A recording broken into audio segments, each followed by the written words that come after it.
All right, so the first mindfulness strategy that we talked about is combat breathing. What is combat breathing? Well, combat breathing, it can go by lots of different names. It can be centered breathing, guided breathing, meditative breathing, right? A lot of people will use box breathing. So there's lots of different ways. All it is, I mean, really in a nutshell, we're just talking about using intentional, we're using energy, dedicating time to focus on our breathing, okay? Now, just like putting together any skill, whether it's the fundamentals of the draw, right? Whether it's EVOC and the car, whatever you're working on, you start with those basic building blocks and then you apply it to the setting. Our breathing is going to be the same way, right?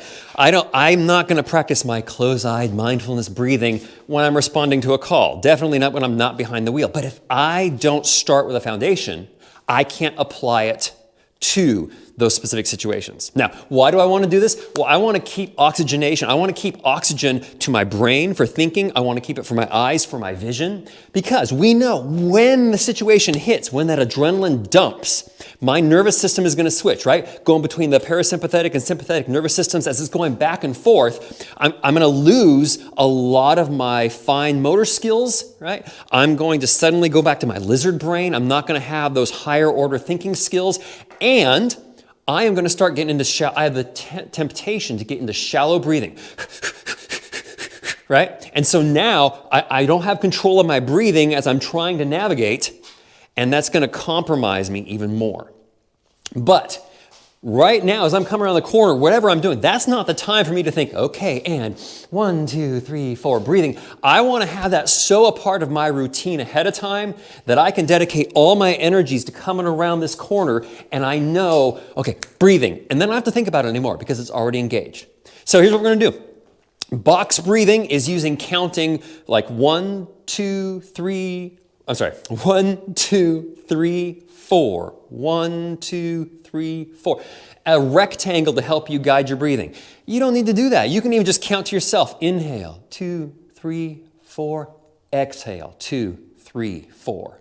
Again, the specific number count you use, 1, 2, 3, 4, 1, 2, 3, 4, 5, that isn't as important as finding a rhythm that works for you. How fast? I don't want it super fast. 1, 2, 3, 4, 1, 2, 3, right? But there's no specific cadence. Find what works for you. So let's practice it right now. Maybe whether you're watching this, if you're in the patrol car, don't close your eyes, obviously, right? If you're at home, maybe you can even get relaxed in your chair and close your eyes. If not, just even standing like this, I can keep scanning while focusing on my breathing. I'm going to ask you just to inhale through your nose and push out the air through your mouth. But we're going to do it to a count. So we're going to inhale, 2, 3, 4, turn it around, exhale, 2, 3, 4. Inhale, 2, 3, 4. Exhale, 2, 3, 4. Inhale, 3, 4. Exhale, 2, 3, 4. Inhale, 2, 3, 4. Exhale, 2, 3, 4. The more you do this, the more you can slow down that rhythm. And what you're going to notice is you can slow down your heart rate. Because again, remember, when that situation hits us, with that adrenaline, with everything else, our heart rate is going to start shooting up.